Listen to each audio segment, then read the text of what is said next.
World War II had a substantial impact on the world and individuals, with the loss of life and questioning of morality.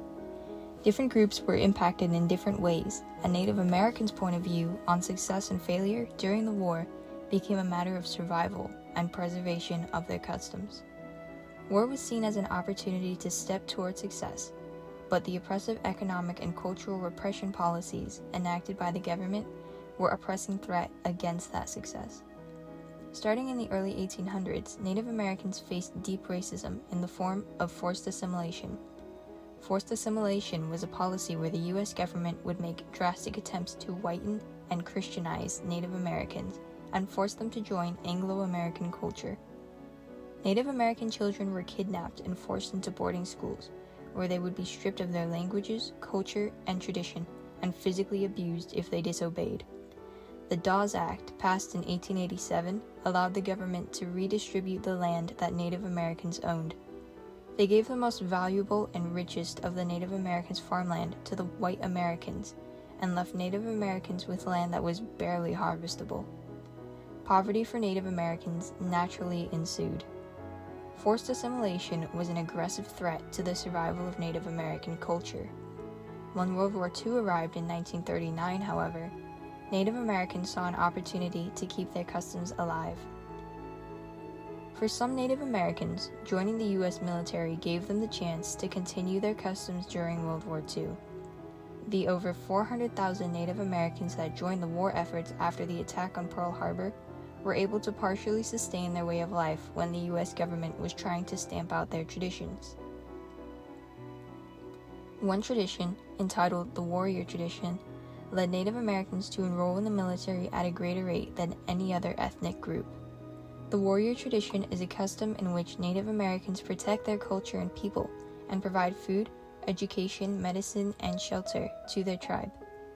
The war efforts were a way to protect their people from outside threats, like a dictatorial country takeover, and a way to provide by earning money in the war efforts.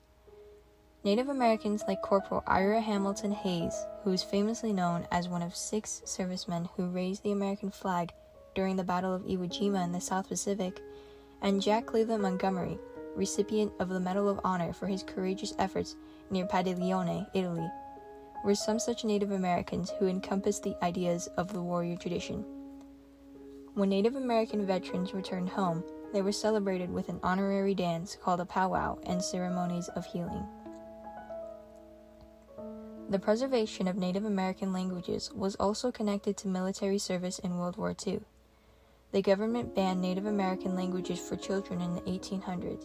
However, during the war, the usage of Native American language came into play. Some American Indians trained as code talkers. They would send secret communications on the battlefield using their tribal language.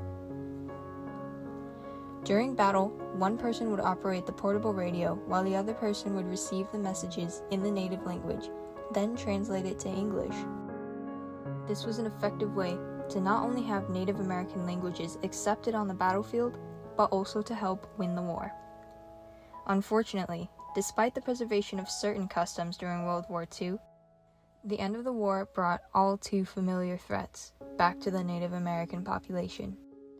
After serving in the military, Native Americans expected the U.S. to show their gratitude and at least acknowledge them as valuable members of society. But instead, Native American servicemen and women came home to the same discrimination and injustices as when they left. Banks would not loan money to Native Americans who lived on reservations. States across the country refused to allow them the right to vote. Native Americans were regarded as second-class citizens, if they were seen as legal citizens at all. After the Indian Relocation Act of 1956, thousands of Native Americans moved out of reservations and into cities, having been promised better lives and opportunity. But after relocating, they found only low-wage jobs, inadequate housing, and racial violence.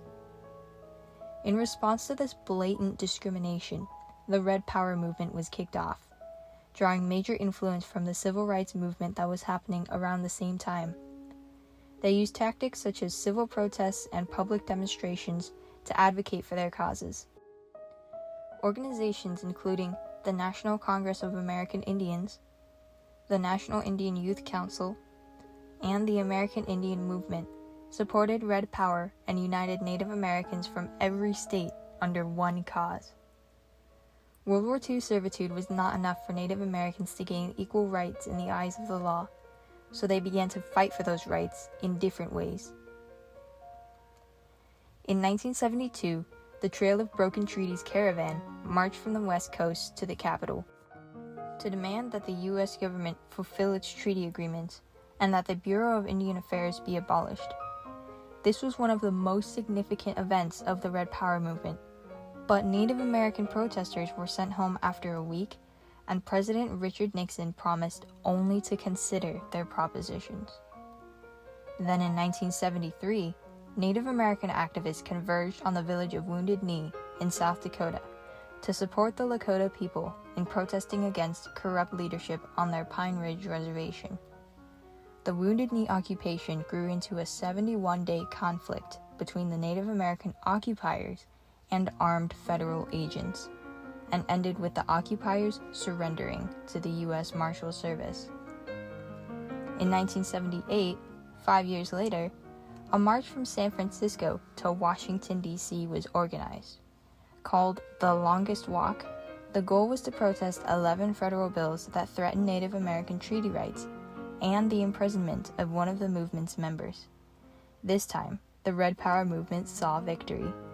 Following the march, the bills in question were struck down, and President Jimmy Carter signed the American Indian Religious Freedom Act, allowing Native Americans to legally resume their spiritual practices for the first time since 1884.